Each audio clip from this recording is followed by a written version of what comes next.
एक बार की बात है, एमिली नाम की एक छोटी लड़की थी। वह अपने माता पिता और भाई बहनों के साथ एक छोटे से गांव में रहती थी। एमिली हमेशा अपनी खूबसूरत मुस्कान और खुशमिजाज व्यक्तित्व के लिए जानी जाती थी। वह अपने आसपास की दुनिया को खेलना और तलाशना पसंद करती थी। एक दिन एमिली की दुनिया उल्टी हो गई जब उसके माता पिता एक दुखद दुर्घटना में गुजर गए। उसे अपने दादा दादी के पास रहने के लिए छोड़ दिया गया था, जो गांव के बाहरी इलाके में एक छोटी सी झोपड़ी में रहते थे। एमिली का दिल टूट गया था और उसे नहीं पता था कि अपने नुकसान का सामना कैसे करना है। उसके दादा दादी दयालु थे और उसे दिलासा देने की पूरी कोशिश करते थे, लेकिन एमिली अकेला और अलग थलग महसूस करती थी।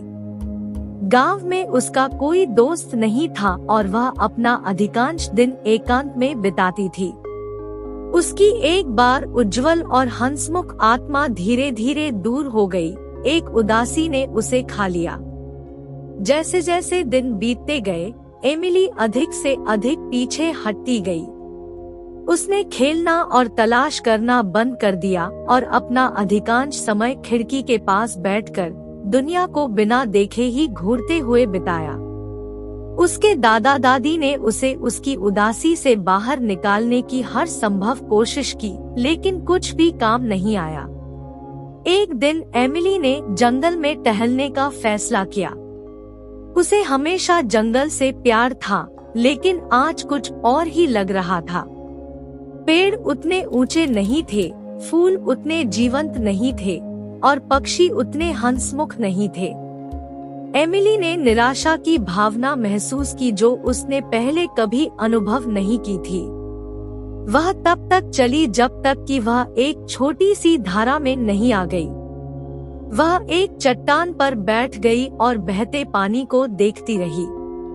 पानी की आवाज सुखदायक थी, लेकिन इससे उसका दर्द कम नहीं हुआ।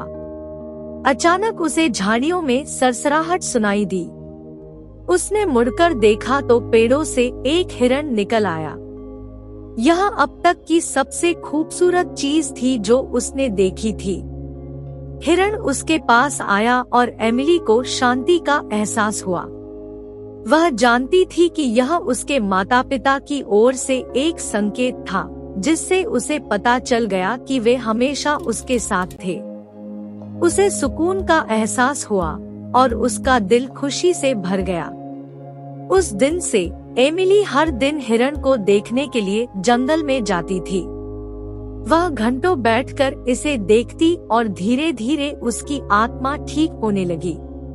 उसने फिर से खेलना और तलाशना शुरू किया और उसकी मुस्कान लौट आई। एमिली को एहसास हुआ कि भले ही उसके माता पिता अब उसके साथ नहीं हैं, लेकिन वे हमेशा उसके दिल का हिस्सा रहेंगे। समाप्त।